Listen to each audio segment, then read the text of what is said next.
अग्निपथ योजना पर सुप्रीम सुनवाई आज होगी। याचिकाओं पर स्कीम पर रोक और समीक्षा की मांग की गई। केंद्र ने सरकार का पक्ष सुनने की अपील की है। Justice D.Y.. Chandrachud, justice Suryakant, justice AS. Bopanna की बेंच में सुनवाई होगी।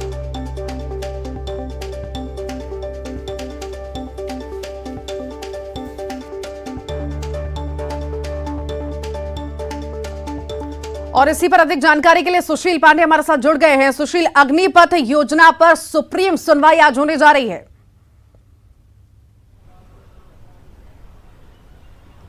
जी बिल्कुल ऋतु, सुप्रीम कोर्ट इस पूरे मामले पर एक बड़ी सुनवाई करने वाला है। हालांकि इस पूरे मामले में जस्टिस सूर्यकांत, जस्टिस चंद्रचूड़ और जस्टिस ए.एस. बोपन्ना की बेंच सुनवाई करेगी।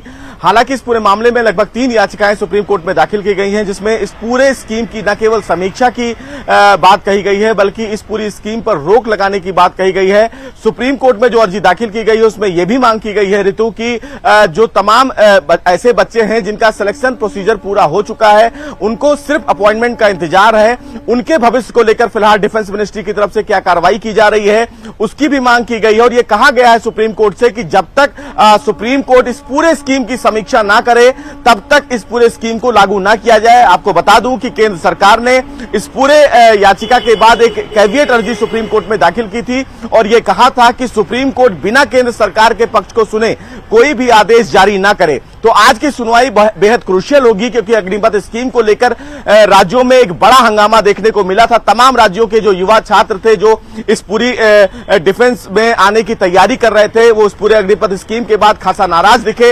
हालांकि केंद्र सरकार की तरफ से उन तमाम युवाओं को यह समझाने की कोशिश की गई कि क्यों अग्निपथ स्कीम को इंट्रोड्यूस किया गया है और आने वाले समय में अग्निपथ स्कीम को लागू करने के पीछे की वजह क्या है। लेकिन तमाम राज्यों के तमाम ऐसे युवा हैं जो फिलहाल इस स्कीम को लेकर नाखुश थे।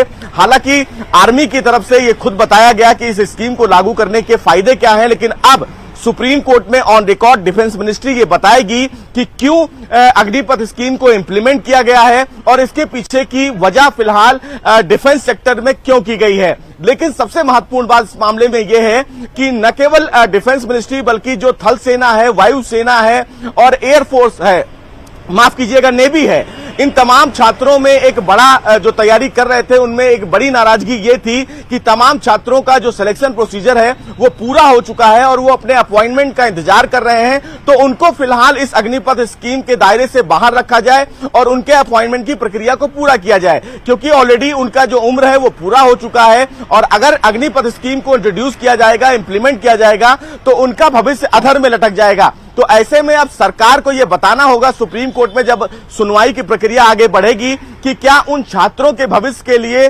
डिफेंस मिनिस्ट्री की तरफ से कोई और तैयारी की गई है या फिर उनको अग्निपथ स्कीम के दायरे से बाहर रखा जाएगा।